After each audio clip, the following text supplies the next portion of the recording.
Hi guys, and welcome back to another Progress is Everything. In today's video, we're talking about plunge investing versus portfolio investing. So we're going to talk about the 7 differences between plunge investing and portfolio investing. What are the differences? Can you make more money with one or the other? What are the risks? What are the likely returns?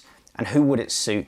Difference number 1 is that when you do plunge investing, it's essentially choosing the stocks or asset classes that you know most about and putting most of your portfolio in that thing. The difference with portfolio investing is in the name, i.e. You have a portfolio of assets, whether that's on one asset, for example, a portfolio of stocks or an index fund, or across different asset classes, so different stocks, a few trackers maybe, bonds, maybe cryptos, whatever it might be, but it's across a portfolio. In some cases, you might even find certain investors that have done very, very well from one area of their portfolio. So it kind of looks like a plunge portfolio.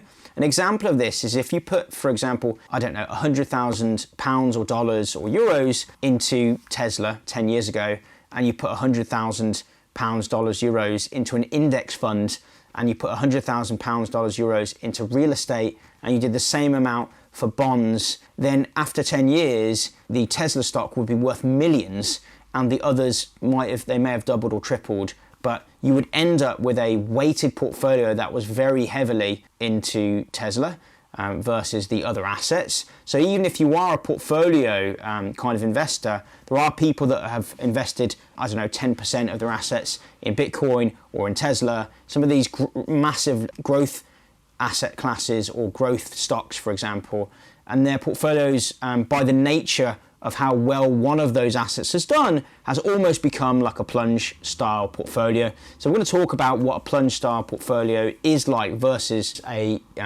portfolio approach.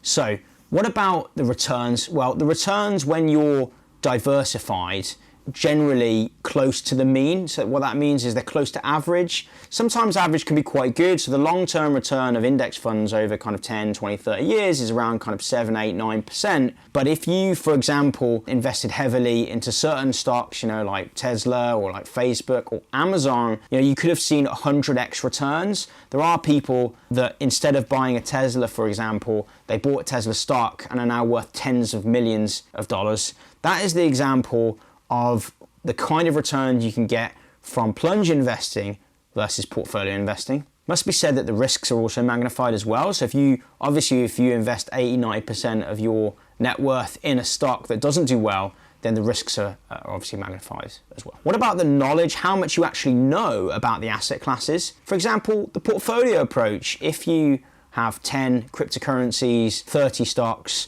you have some real estate assets, you have some money in high interest accounts, you have some managed funds as well, then in any given day, how much do you actually know about all of your assets? The chances are it's a full-time job, or maybe even more than a full-time job, trying to keep track of all your different assets, all your different assets within your portfolio. I know even just having a concentrated portfolio, which is the kind of approach I prefer, it's even hard to keep up even if you've just got 5 stocks. So from my experience, I'm kind of in the middle, being a concentrated investor rather than plunge, but even with just 3, 4, 5 stocks, a lot of things can change, on a kind of day-to-day, week-by-week basis. But anyway, next thing, so essentially the less assets you have, in theory, the more knowledge you should have. For some of my stocks, I know exactly what's happening with their product developments, with their roadmap, with how much they're making, which areas they're going into, some of their risks, etc. Whereas if I own the entire market or a portfolio of 50 stocks, it'd be very difficult for me to actually know the ins and outs of what's happening in the company.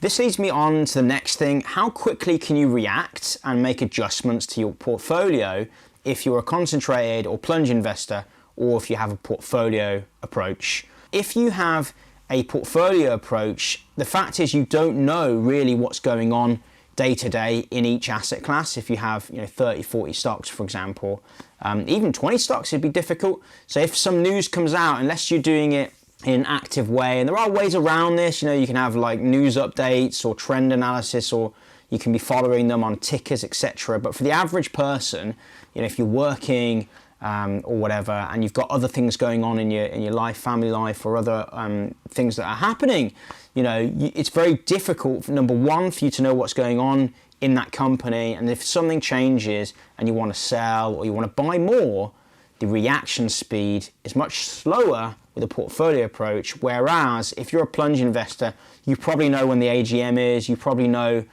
when the earnings are coming out, you probably know when the news cycles are happening, when interviews are happening, and that's exactly what the approach I follow. So number 5, risks. What do the risk looks like in terms of a concentrated portfolio, plunge stuff, or a broader portfolio approach? Well, I think the risks are kind of, the wider you go with your targeting for your asset allocation strategy, i.e. your investment approach, the less risk you have, the more likely you're going to be, kind of closer to the mean. So if you're on the edges, like if you're, a plunge investor, you're kind of likely to have, a much more variance. What that means is, in plain English, your returns are likely to be much, much higher, or your losses are much likely to be higher as well. If you want a safe and steady approach, the best thing probably to do is to go with the most diversified portfolio you can, which is a market fund like a Vanguard tracker fund, which buys every stock on the index, right? But in terms of risk, different people think about it in different ways. For example, Warren Buffett was part of a group of investors known as focus investors. They had a kind of value-based approach, but a lot of them were kind of in that kind of circle were classed as focus investors. And these investors typically had less than 10 stocks. Some of them have less than 5 stocks. And a lot of them had portfolios where they concentrate heavily on certain stocks. And those investors felt that the fact that they knew their businesses very, very well, the business they invested in, that the risk was actually lowered. The only example I can think of anyone that managed a large portfolio and did well was Peter Lynch. Now, I'm sure there are other, fund managers or investors that have over, 100 stocks in their portfolio and they've done well. If you know of any, let me know in the comment section below, because I'd love to know about them. Number 6, what about the returns? Well, the returns are obviously, they're not always correlated to risk. I don't personally think that returns are correlated to risk. But the people that tend to go with a concentrated plunge style approach tend to know a lot about their businesses that they're investing in. They tend to be, they skew towards people that are researchers, that go quite deep. And not always, but they tend, if you have a good approach, if you learn the things you need to learn about, if you use common sense, if you know how to read numbers, then the returns tend to be higher. Anyone that's watching this video follows this approach. I'm not saying that they'll definitely have higher returns, but in general, if you put the odds in the favor, i.e. you go with companies that you have a very strong conviction that they're going to do well, and you put your money and you invest in those companies, the plunge approach can, in theory, work very well for you. For example, if you pick the next Tesla, the next Facebook, or the next Amazon, then you can do incredibly well. That said, the index fund approach can work very well as well. Even though the returns are more moderate, they're still very good. And if you invest, continually, a lot of people do dollar cost averaging or pound cost averaging, and you're investing every week or every month into these funds. Over time, you're building a stake, or you're building a position in the whole economy, in the whole publicly listed economy, like all of the stocks that are publicly available. And that can be very good as well.